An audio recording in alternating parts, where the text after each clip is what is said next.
जिसने यहां सूर्य भगवान को प्रातः काल उठ करके जलांजलि दी है, पुत्र हैं भगवान यम, सूर्य पुत्र, जो अपने पुरखों का पिंडदान किया है, जो समय समय पर अपने पूज्य जनों को, गुरुजनों को, संतों को अपने घर में बुलाकर भोजन पवाया है, जो बुजुर्गों को तेल मालिश करके, जैसे उन्होंने हमें तेल मालिश करके पुष्ट किया, ऐसे वृद्ध माता पिता के जो चरण दबाना है, शरीर पर तेल लगाना है, उनके वस्त्र धो देना, उनको भोजन कराना है, उसको वहां थोड़ा आदर मिलता है। बैठो, खान पान, थोड़ा सुख सुविधाएं, नरक से नहीं बचोगे। भगवत भाव के बिना नरक से नहीं बचोगे। जो जो उसने सेवाएं की हैं, वो सेवाएं, आए हो नरक के मार्ग में तो थोड़ा तेल मालिश हो जाएगा, खवा पिया दे जाओगे, थोड़ा शीतल जल पीने को मिल गया, खान पान की, विश्राम की व्यवस्था थोड़ी समय के लिए। अरे इसीलिए जय शीत हरिवंश नरक गति दो, ये जो अपने माता पिता को गाली देते हैं, जो मनमानी आचरण करते हैं ना, खूब अच्छे से तृप्त होते हैं। अब बात ये कि याद नहीं रहती ना, जैसे गर्भ की बात याद नहीं, यार गर्भ की बात याद आ जाए तो तुम भजन के सिवा कुछ नहीं करोगे। मरने की बात याद आ जाए कि पीछे जब मरे थे तो कितना कष्ट हुआ, माँ के गर्भ में रहे कितना कष्ट हुआ, ऐसी जेल तो है ही नहीं माँ के गर्भ जैसी। विचार करके देखो। अब वो मृतक जीव जो जो सुविधाएं दान की थी, वो उसे कुछ दिन के लिए वहां सैया मिल गई, भोजन मिल गया, विश्राम मिल गया। कुछ दिन के लिए भाई, बहुत होश में, दान पुण्य के भरोसे मत रहना। जो मनुष्य यहां छत्र दान किया है किसी को, श्री जी को, बिहारी जी को, गुरुजनों को, आचार्य जनों को छत्र दान किया, तो जब वो जाता है तो ऊपर के ताप से बच सकता है, उसे वही छत्र मिलेगा। और जो किसी को, पूज्य जनों को पादुकाएं दान की हैं, फिर उसको पादुका, अगर अन्न दान किया है तो रोग के भोजन, ये मोक्ष नहीं, कल्याण नहीं, दान पुण्य से नहीं होता। ध्यान दीजिए। हाँ, उस भारी संकट के समय में तुम्हें भोजन मिल जाएगा, पौशाला खोला, पानी पिलाया तो तुम्हें पानी मिल जाएगा। और जो मूर्ख यहां आकर के ये सब नहीं किया तो जाना उसको भी यमपुरी है। भजन के बिना यमपुरी से नहीं बच सकते, दान पुण्य करके। अवश्य में भोक्तव्यम कृतम कर्म शुभा शुभम, इसीलिए समझ लो, सोचते हो कि हमने दान पुण्य कर दिया, हमारे लिए विमान आएगा परम पद का, जाना नरक ही पड़ेगा।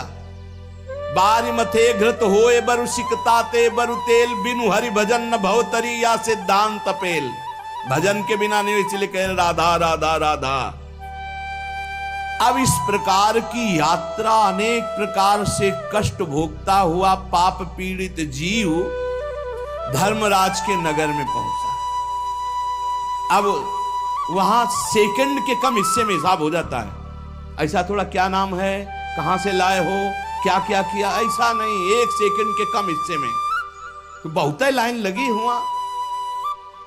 यम यातना के शरीर में भारी कष्ट भोगता हुआ जीव, दाह का अनुभव करता हुआ, कांपता हुआ, भयंकर वेदना से युक्त सामने खड़ा हुआ। देखते ही निर्णय हो गया। अब वहां से उसको उसके कर्म के अनुसार नरकों में ले जाया जाता है। अब जब वो पुण्य खत्म हुआ उनका, तो यमदूत उनको साथ लेकर गए। 12 दिन तक उसको पुण्यों के भोग का अवसर मिलता, तभी तक 13वीं तक कहते हैं जीव को नरक की गति नहीं दी जाती। 12 दिन तक उसको होगा कोई विश्रामालय, उसमें रखा जाता है। 12 दिन तक जो पुण्य सुकृत हुए उनको भोग ले, अभी आराम कर लो, नरक आए हो। अब नरक में प्रवेश होगा 13 के बाद, तभी कहा जाता है जल्दी जल्दी 12-13 दिन को पुण्य कर ले, उसको दान करो आत्मा को, तो उसकी उन्नति हो जाएगी। कोई ये झूठी बातें नहीं है। और राधा नाम बोल दिया एक बार तो इसके बराबर कौन सा पुण्य होगा। यमराज के खाते में पुण्य वाला है ही नहीं ऐसा जितना राधा। अरे जाना ही नहीं पड़ेगा भैया, राधा नाम जिसकी जिह्वा से निकाल अनुल्लिख्यानंतानपि तदपराधान मधुपति। इसीलिए तो गरज कर कहते हैं अब जिनको नरक भोगना है वो नहीं सुनेंगे भगवान नाम महिमा, भगवान नाम जप नहीं करेंगे। 12 दिन के बाद 12 दिन तक वो अपने घर के वालों के दिए हुए पुण्य आदि जो उसको भोगता है। फिर जब पिंडदान हो जाता है 13वीं, तब तत्र यद बांधवस्तोयम प्रयच्छन्ति तिलैः सह यच्च पिंडम प्रयच्छन्ति नियमानस्तदनुते तैलाभ्यांगो बांधवानां मंग संवाहनम च यत् तेन चाप्याप्यते जंतुर यच्चास्नन्ति सुबांधवाः। जब शरीर छूटता है उस समय से बहुत होश में रहो, सब कुछ मिलेगा उसको। जीवात्मा जो छाती के पास बैठ के ले नाक बहा रहे हैं, आंस बहा रहे हैं, यही पीने को मिलेगा उसको। बहुत होश में राधा राधा, कम जिंदगी में वो नहीं जपा तो तुम तो कीर्तन कर ले, वो मिलेगा फल उसको। 12-13 दिन का ऐसा हिसाब रखा जाता है कि बांधोजन परिवार के लेकिन भजन नहीं करेंगे, रोना धोना। मृत्यु से 12 दिन बीतने के पश्चात यमपुरी को खींच कर ले जाया जाता है उस जीव को। अरे यमपुरी भैया हुआ जैसे जेल पहुंचे, कोई थप्पड़ लग रहा है, कोई डंडा लग, वो देखे कि प्राण छूट जाते कि हमारे ये दुर्दशा। मरना नहीं खास बात है, यमराज की यमपुरी को देखते ही प्राण सूख गए। कोई काटा जा रहा है, कोई कोल्हू में पेरा जा रहा है, कोई पकौड़े की तरह तला जा रहा है, हाहाकार मचा। मरना किसी को है नहीं।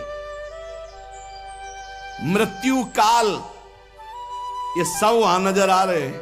मूर्तिमान मृत्यु, मूर्तिमान काल जो यमपुरी में दंड हो रहा है। काजल की राशि के समान, जैसे काजल के पहाड़ ऐसे यमदूत हैं कि ऐसे पचका दे तुम्हें, ऐसे नींबू जैसे नहीं निचोड़ा जाता, ऐसे निचोड़ दिए, फिर छोड़ दिए, फिर वो जी गया, फिर निचोड़ दिए। अब बोले 10,000 वर्ष तक यही करना है उसको। अब 10,000 वर्ष तक वो ऐसे करता है, क्या दुर्दशा। तभी हरिवंश महाप्रभु कहते हैं, रस सिद्धांत का वर्णन जब करते हैं तो कहते हैं जैसी हरिवंश नरक गति दुर्भरी, बहुत कठिन है नरक की गति।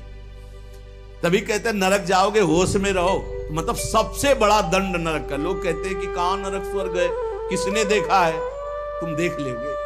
ऐसे आचरण रख रहे हो जो संतों की अवहेलना कर रहे हो, शास्त्र की अवहेलना करे, भगवान को अवहेलना कर रहे हो, अपने आप देख लोगे पर बताने नहीं आओगे। बस खास बात ये है।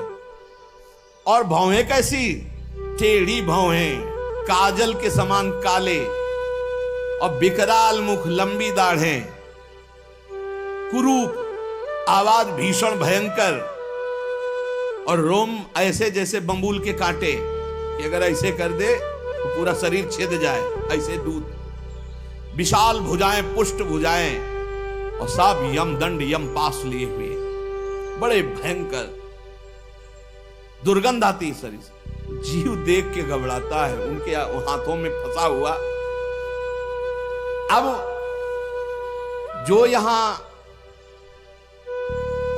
पराये पुरुष से रति करती है, अपने पति को धोखा देकर, जो अपनी पत्नी को धोखा देकर दूसरी पराई स्त्री से पतिवंचक पर पति रति करई, रौरव नरक कल्प सत परई। ऐसे ही पुरुष को, ऐसे स्त्री को। रौरव का बड़ा भयानक स्वरूप है। रौरव नरक की लंबाई चौड़ाई 2000 योजन है। 1 योजन 4 कोश और 1 कोश 3 किलोमीटर। 2000 योजन कितना हुआ? 4 दूनी 8, 8000 कोश। 2000 का 4 तो 8000 हुआ, और 8 त्रिक 24,000 किलोमीटर का है। 24,000 किलोमीटर, और गड्ढा रूप है जिसकी बहुत गहराई है। यह नरक बड़ा दुखदाई है। इसमें अंगार राशि बिछी हुई है, आगों की अंगार राशि, दहकते हुए अंगार, बहुत ही। अब जो स्त्रियां पराये पुरुष से तो वैसे ही सैया अंगार की और तपता हुआ आग का पुरुष। अब भैया वहां जो पुरुष पराई स्त्री से, ये लिव इन रिलेशन, ये गर्लफ्रेंड, तुम्हारा इंतजार हो रहा है, रौरव में नंबर लिख गया है। तस्मात् शास्त्रम प्रमाणन्ते, पशुवत आचरण नहीं। इसीलिए भारत भूमि में जन्म होना शास्त्रों में महानता का वर्णन किया गया, क्योंकि धर्म का पूर्ण यहां पालन करने वाले जन होते हैं। जो नहीं करते उनके लिए व्यवस्था है। अब उसके भीतर यमराज के दूत उस पापी जीवात्मा को, अब वहां स्त्री पुरुष तो है नहीं, वो तो शरीर पहले ही छूट गया। अब यातना देह, वो जेल की वर्दी, यातना देह नरक की वर्दी, धधकती आग में वो जल रहा है, चीख रहा है, पग पग पर भुन भुन कर गिर रहा है, न मूर्छा न मरण, रात दिन चीखता रहता है, जलता रहता है। दौड़ना है 28,000 किलोमीटर, बस उसी में आनंद लीजिए। कितने दिन? बोले सहस्त्रों वर्ष, 1-2 वर्ष नहीं, सहस्त्रों वर्ष ऐसे पापियों की शुद्धि नरक में की जाती है। फिर जब वहां से निकलते हैं तो कीड़े मकोड़े, पतंगे, हिंसक जीव, मच्छर, वृक्ष ऐसी योनियों को प्राप्त होते हैं पापी जीव। या मनुष्य योनि में आए, पाप बहुत नष्ट हो गए वहां, तो यहां कुबड़ा, नाटा, बड़े घृणित शरीर वाले, जो अवशिष्ट पाप बचते हैं थोड़े। आप कहोगे नरक भोगने के बाद भी अवशिष्ट बचे कि हाँ, जैसे यहां किसी को सजा दी जाती, 20 साल की सजा, 1 लाख रुपया जुर्माना। अरे जब जेल ही दे दी तो जुर्माना का? बोले नहीं, जुर्माना है। तो जो जुर्माना हुआ उसका ये दंड है मृत्यु लोक में, समझ लो। जैसे लोग प्रश्न कर देते, हमें समझ में नहीं आता, जब नरक भोग लिया तो फिर यहाँ क्यों भोगना पड़ता है? तो तुम्हारी समझ में नहीं आता, जब 20 साल की सजा दे दी, 1 लाख जुर्माना रख दिया, वो जुर्माना ये मनुष्य से भजन कर ले हो, नहीं तुम्हारी दलीलें काम नहीं आएंगी। इस प्रकार पाप करने वाले जीवों को विविध प्रकार के नरकों में पिताजी कष्ट दिया जाता है। सुमति महाराज कह रहे, जब यहां से कोई पुण्यात्मा पुरुष गति करता है तो वो पुण्य लोकों को ले जाया जाता है। उसके साथ गंधर्व लोग गीत गाते हुए चलते हैं, आगे आगे अप्सराएं नृत्य करती हैं, और वो विमान पर बैठा आभूषणों से सुसज्जित, समय समय पर मीठा जल, ये सब सुविधाएं भोगता हुआ स्वर्ग जाता है। और वहां अपने पुण्य के अनुसार अप्सरा, विमान, महल सब सुविधाएं प्राप्त करता है, पर वहां भी जलता रहता है, क्योंकि उसके दिमाग में एक माला पहनाई जाती है उसके शरीर में। उसको बता दिया जाता है, जिस दिन ये माला कुम्हला गई, यहाँ खोपड़ी के बल से नीचे फेंक दिए जाओगे, मृत्यु लोके विसंति। अब वो रोज माला देखकर जलता रहता है कि ये माला कभी, और जहां कुम्हलाना शुरू हुई तो भयंकर पीड़ा, ये सब छूट जाएगा, अप्सरा, महल, बड़ी सुख सुविधा में आसक्ति, और वो सब छूट जाएगी। अच्छा, ये दुख, और दूसरा एक दुख बगल में दूसरी अप्सरा वाला निकला विमान, जो उससे कई गुना सुंदर, कई, अब वो जल रहा है, उसको शांति नहीं। तब लगी कुशल न जीव कहूं, सपने हूं मन विश्राम, जब लगी भजत न राम कहूं, शोक धाम तज काम। पिताजी, जो मनुष्य यहां वीर्य को नष्ट करता है, बर्बाद करता है, उसमें जीवात्मा होती है। ये बहुत ध्यान देने, इनको इनाम में महारौरव नरक मिलता है, परिणाम में महारौरव नरक। ये जो अष्टमैथुनों का प्रयोग करके बिना शास्त्र मर्यादा के वीर्य को बर्बाद करते, जैसे शास्त्र मर्यादा है संतानोत्पत्ति के लिए, गृहस्थ मासिक धर्म के बाद, पवित्रता होने के बाद, भगवत चिंतन करते हुए भगवान की सृष्टि पूर्वक जो आराधना का भाव रख करके संतान उत्पन्न, बस उतने के लिए शास्त्र आज्ञा करता है। नहीं, मानव जीवन बहुत ही सावधानी के लिए, वीर में ये सब हम आप जैसे प्रकट हुए ऐसे जीवात्मा विराजमान है, उसको यथास्थान ना समर्पित करके और नष्ट कर देना, या फिर संतान नष्ट कर देना, या बहुत तरह से जो ये है महारौरव नरक की प्राप्ति होती है। नारकी घोर दुखदाई नरकों में ये जब जीव गिराए जाते हैं तो इनको पहले पता होता कि मेरे इस पाप का दंड मिल रहा है, मैंने जो पाप किया है, बहुत ध्यान देने की बात है। अभी तक जो चर्चा हुई उसमें खास बात यह है, आचरण पवित्र ना होने से नरकों की प्राप्ति समझ लो। पहला, पराई स्त्री की तरफ या स्त्री पराई पुरुष की तरफ जो व्यभिचार प्रवृत्ति करती है उसे रो रो नरक मिलता है। यहां जो व्यर्थ में वीर्य नष्ट करते हैं अन्य प्रकार से, इसे खिलवाड़ न समझा जाए, मनोरंजन नहीं है। मानव देह बहुत बड़ी संपत्ति है जो भगवान की प्राप्ति के लिए मिली है। जैसे आप अभी पता चले कि आप शरीर को नष्ट करना चाहते हो तो हमारी भारत सरकार आपको बंदी बना लेगी। सरकारी संपत्ति, आप जी सकते हो, केवल सेवा कर सकते हो, कर्म कर सकते हो, लेकिन इसे नष्ट करने का अधिकार नहीं। तो भागवतिक भी दंड है इसमें। तो आपको जो संपत्ति मिली हुई है, आंख, नेत्र, कान, सब इंद्रियां, इनका सही मार्ग में प्रयोग करो। गलत प्रयोग करोगे तो दंड मिलेगा। तुम इसके स्वामी नहीं हो, तुम सेवक हो। ये भगवान की दी हुई वस्तु है, उसे दुखदाई नरकों में गिराया जाता है। दिमाग में बैठा लो ये बात। व्यर्थ में ब्रह्मचर्य को नष्ट करना, व्यर्थ में ये पाप जनित कार्य करना, महारौरो नरक में जाने का पूरा तैयारी कर रहे हो। ये अज्ञान की बात नहीं, भगवान की कृपा से सत्संग सुनने को मिल रहा है, शास्त्र सम्मत। तो डरो, डर करके अपना सुधार करो। ऐसा नहीं कि आप कोई नहीं देख रहा, आपके मन में जो आया आप वो कर रहे हैं, नहीं, आपको इसका दंड मिलेगा, एक एक सेकंड का दंड मिलेगा। यमदूतों द्वारा घसीट घसीट कर ले जाए गए उस महान रौरव नरक में एक घंटी यंत्र की तरह उसमें बड़े बड़े कांटे ऐसे हैं जैसे खजूर के, वो घूमता हुआ है। इसका विस्तार 12,000 योजन है। बरचो 48,000 कोष, 12,000 योजन।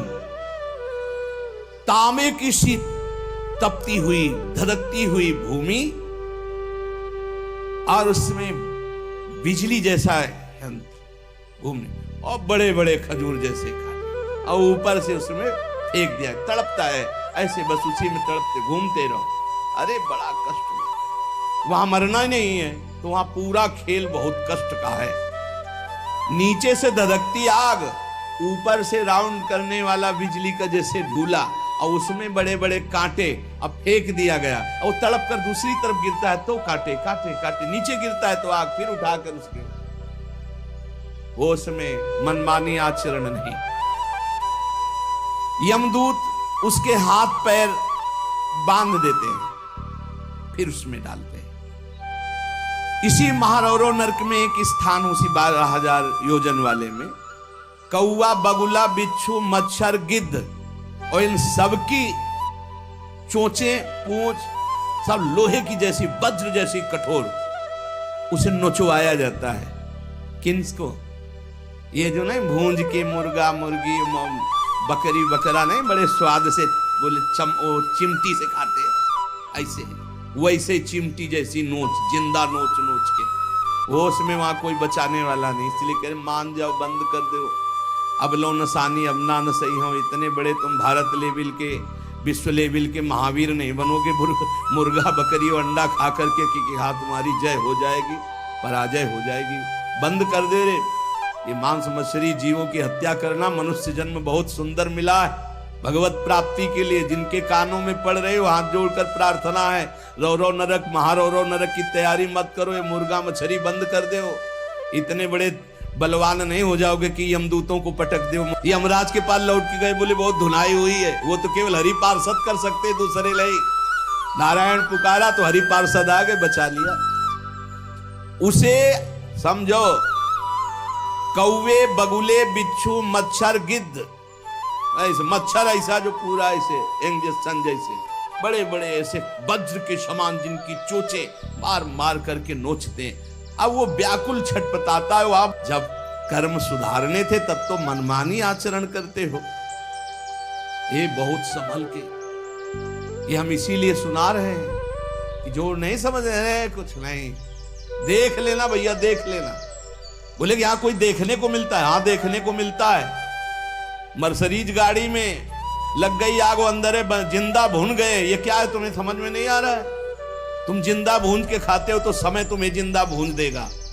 तुम दूसरे को काट के खाते हो, एक्सीडेंट हुआ, यहां घुसा यहां घुसा, निकलने के चांस नहीं, तड़प कर मरो। कर्म को अवश्य में भोक्तव्यम कृतम कर्म शुभाशुभम। किस जन्म का कौन सा कर्म तुम्हें दंड दे दे, डरो। यहां सब कुछ दिखाई दे रहा है, तुम आंख खोल करके देख लो। एक बेटा है जो जीवन भर सुख देता है, एक बेटा जो जीवन भर दुख देता है। एक पत्नी जो देखते ही हृदय आनंदित हो जाए घर में जाते, और एक है कि देखते ही जलकर भून जाओ। एक पति है जो पूरे जीवन सुख देता है, एक है कि जीना मुश्किल। ये सब कर्मों का फल भोगना पड़ता है। अब दूषित बुद्धि के कारण जो जो पाप किया, 10 करोड़ वर्ष दूसरों का मांस खाने वाले के ये गिद्धादि नोच नोच के खाते, मरना वहां है नहीं। खा गए फिर मांसुदय, फिर खा गए फिर मांसुदय, होश में। अरे कुछ ना भैया, नमक रोटी खाओ, संयम से रहो तो बढ़िया बल आ जाएगा। शरीर में बल को तो तुम नष्ट कर रहे, ऊपर से डालने से क्या होगा। पक्का कहते हैं अगर आप 10 वर्ष ब्रह्मचर्य रहो तो तुम्हारे अंदर ऐसी सामर्थ्य आ जाएगी कि क्या करूं, कहां कौन सी मेहनत करूं, ऐसा तुम्हारे अंदर आने लगेगा। बचपन से ही धर्म विरुद्ध आचरण। अरे इंद्रियों को वश में करने के लिए मुर्गा मछली वाली ताकत थोड़ी चाहिए, पवित्रता की ताकत चाहिए। ये मन के गुलाम, इंद्रियों के गुलाम पाप कर्म 10 करोड़ वर्ष भोगने पर फिर उसको मनुष्य लोक में भेजा जाता है। और फिर कैसे भेजा, मुर्गा बना के। फिर वो चाकू, समझ रहे हो ना, जिसको तुमने काटा था, फिर बहुत बड़ा। इसीलिए कहा गया, सेवक जी महाराज करें संस्कृति मांझ बरियाए के पायो मानुष दे वृथाकत पाए।